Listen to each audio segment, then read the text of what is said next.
الذين اقتدوا بالهدى وساروا على خطاه. أما بعد، أوصيكم ونفسي بتقوى الله، فهي جماع الفضائل وسبب النجاة ومفتاح الطمأنينة وموعد السعادة في الدنيا والآخرة. أنا أفضل منك كلمة قد تتردد على الألسنة أحيانا، لكنها في حقيقتها ليست مجرد عبارة تقال، بل شعور خفي يتسلل إلى القلوب ويستقر في أعماق النفس حتى يريد صاحبها موارد السكوت. إنها جملة تولد من ضعف المضامنات حين يرى المرء نفسه الأجدار بالفضل والأحق بالمكانة والأولى بالرفعة، لأنه يظن أنه يملك من المؤهلات والقدرات ما لا يملكه غيره، ثم يزدري ما أصاب غيره من رزق أو منصب، ويقول جهرا أو في نفسه: أنا أولى منه، أنا أعلم، أنا أذكى، أنا أحق بالمكان. وهذا الشعور في حقيقته اعتراض خفي على عبد الله وتشكيك في حكمته، كأن صاحبه والعياذ بالله يستدرك على خالقه في تفصيل الأقسام والمناصب والوجاهة.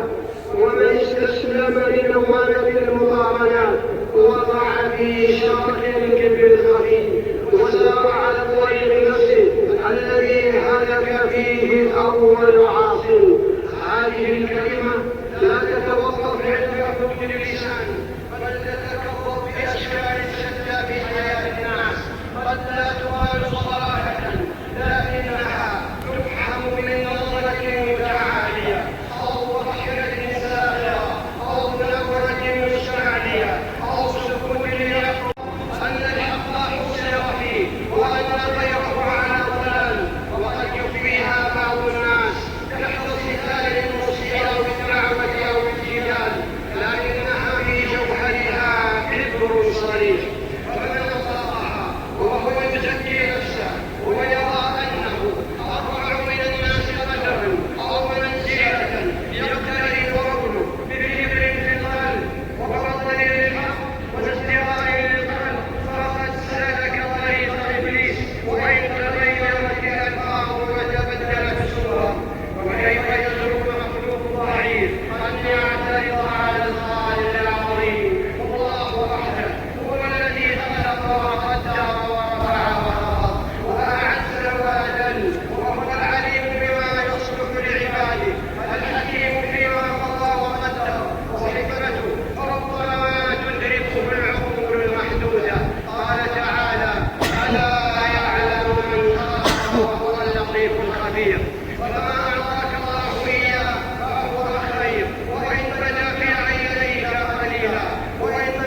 وقول الحق وغمط الناس.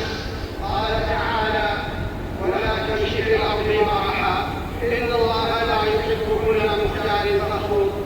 وقال صلى الله عليه وسلم: من تواضع لله درجة رفعه الله درجة حتى يجعله في أعلى عليين، ومن تكبر على الله درجة ورفعه الله درجة حتى يجعله في أسفل سافلين.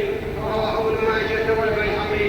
أقول قولي هذا وأستغفر الله العظيم لي ولكم فاستغفروه إنه هو الغفور الرحيم. التي إليها معادنا، واجعل الحياة زيادة لنا من كل خير والموت راحة لنا من كل شر يا رب العالمين. اللهم يا رحيم المستضعفين، يا ناصر المظلومين، يا قريب الإجابة، يا واسع الرحمة، كن لإخواننا في فلسطين، كن لهم عونا ونصيرا وسندا وظهيرا. اللهم إنهم جاعوا فأشبعهم، وخافوا فآمنهم، وتفرقوا فاجمعهم، وضعفوا فأقوهم. اللهم لا حيلة لهم إلا بك، ولا قوة لهم إلا برحمتك. فأطعمهم من جوع وآمنهم من خوف. اللهم اجبر كسرهم وارحم موتاهم واشف مرضاهم ورد غائبهم وألبسهم لباس العافية والسكينة والطف بهم يا أرحم الراحمين. اللهم عليك بمن ظلمهم وبمن قتل أطفالهم وبمن أغلق عليهم سبل الحياة. اللهم لا تعجزك قوة ولا يهزم جند ولا تغيب عنك صرفة الظلوم، فانتصر لهم يا قوي يا متين. اللهم احفظ هذه البلاد المباركة بحفظك واكلاها برعايتك، احفظ حدودها ورجال أمنها وقادتها. اللهم احفظهم بقرب الحرمين الشريفين ما تحب وترضى.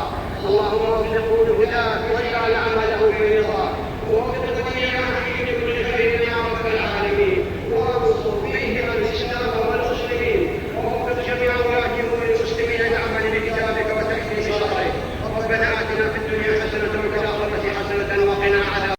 حاليا شافعا صلى الله عليه وعلى آله وصحبه. أما بعد فأوصيكم ونفسي بتقوى الله، وكلما همت نفسك بالتقارب فتذكر